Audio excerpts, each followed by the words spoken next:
আপনাদের কাছে আমার প্রশ্ন, বাংলাদেশের কোন কোন ট্যুরিস্ট স্পট স্ক্যাম আপনি মনে করেন? ভিডিওর কমেন্টে অবশ্যই জানাবেন বাংলাদেশের কোন ট্যুরিস্ট স্পটটা স্ক্যাম।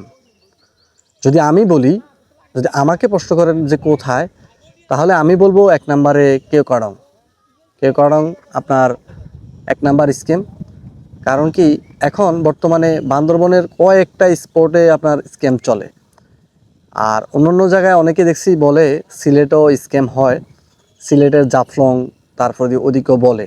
কিন্তু আমার কাছে মনে হচ্ছে এই কারণটা হচ্ছে 1 নাম্বার স্ক্যাম। কারণ কি, কেন আপনি আমাকে প্রশ্ন করতে পারেন কেন?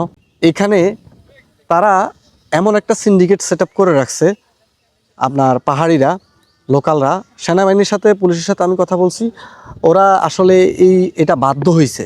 হ্যাঁ, পাহাড়িদের চাপে, লোকালদের চাপে এটা করতে বাধ্য হয়েছে। কোনটা করতে বাধ্য হয়েছে? রুমা থেকে কেওক্রাডং পর্যন্ত আগে এটা পাহাড় ছিল, দুর্গম রাস্তা ছিল, আগে হেঁটে যাওয়া হতো, আমরা হেঁটেও গেছি কেওক্রাডং। কিন্তু এখন সেনাবাহিনী সরকারি খরচে পুরা কেওক্রাডং পরেও আপনার সুংসাং পাড়া পর্যন্ত আপনার রাস্তা করে ফেলছে। এখন আমার কথা হচ্ছে, আমি আমার পার্সোনাল গাড়ি নিয়ে যাচ্ছি পাকা রাস্তা দিয়ে, বিশাল বড় পাকা রাস্তা, সেখানে কি আমার গাইড লাগবে বলেন? গাইড একটা সিস্টেম, যে সিস্টেমটা করছে, এটা একটা স্ক্যাম। আপনি দেখেন, পাকা রাস্তা দিয়ে গাইড কোনোভাবেই সে আমাকে হেল্প করতেছে না। তাহলে আমি কেন আমি যদি একদিনের জন্য আমি গাইড নেই, ধরেন রুমা থেকে রুমা বাজার থেকে আমার বগালেক পর্যন্ত যদি নেই, তাহলে আমার 700 টাকা দিতে হবে। আর 1 রাত মানে চলে আসতে হবে। যদি থাকি তাহলে 1400 টাকা। আর যদি আপনার কেওক্রাডং যাই, তাহলে তাকে আমার 2000 টাকা দিতে হবে। হ্যাঁ, যদি থাকি 2000 টাকা দিতে হবে। আর যদি চলে আসি তাহলে 1000 টাকা দিতে হবে। তাহলে আপনি বলেন, তাহলে এটা কি স্ক্যাম না? তারপরে ধরেন আমি আমার বাইক নিয়ে যাচ্ছি, আমার সাথে পিলিয়ন আছে। হ্যাঁ, পিলিয়ন আছে, আমার পিলিয়ন যদি থাকে তাহলে ওর জন্য আমার এক্সট্রা বাইক নিতে হবে।